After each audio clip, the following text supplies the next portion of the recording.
Kamusta, partner? Siguradong napakahusay mo na sa pagiging Uber driver. Ngayong araw, andito kami upang ipaalala sa inyo na sa kabila ng tuloy-tuloy na pagtanggap ng request, huwag kalimutang magpahinga paminsan-minsan. Para malubos ang experience mo sa Uber, may mga iba't ibang features ang app para matulungan ka sa iyong biyahe. Ito ang Surge, On-Trip Requests, Pause Button, at Driver Destinations.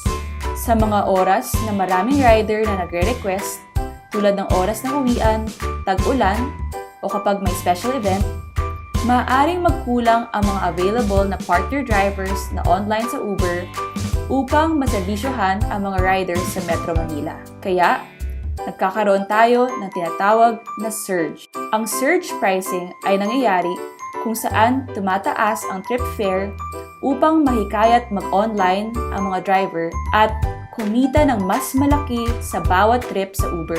Pag nakita mong naging red, orange, or yellow yung screen mo, ibig sabihin na may surge.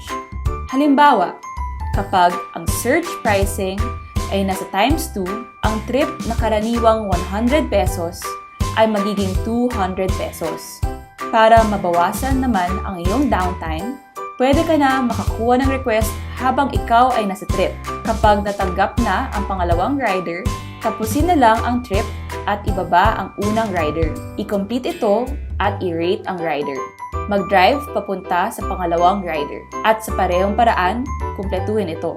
Mahalagang alalahanin na kung sakaling ang rider ay magkakaroon ng multiple stops, na ipaalala sa kanya na ilagay niya ang huling destination sa app. Ngunit huwag nating kakalimutang magpahinga. Kapag kailangang magbanyo, kumain, o kung anumang maaaring makasagabal sa trip, maaaring itap ang pause upang makapagpahinga muna ng sandali.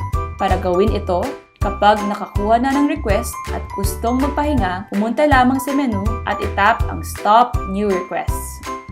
Ang driver destination din ay nariyan upang tulungan kayo.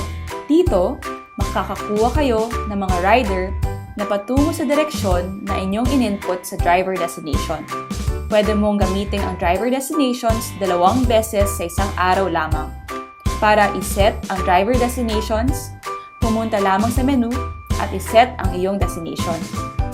Muli, para malubos mo ang pagiging partner sa Uber, mayroong Surge, On-Trip Requests, Pause Button, at Driver Destinations. Dito sa Uber, gusto naming malubos ng aming partners ang kanilang karanasan. Kung may karagdagan ka pang tanong o kung may malabong aspeto sa kahit anong bagay sa Uber, huwag mahiyang tumawag sa aming hotline 02-231-3660.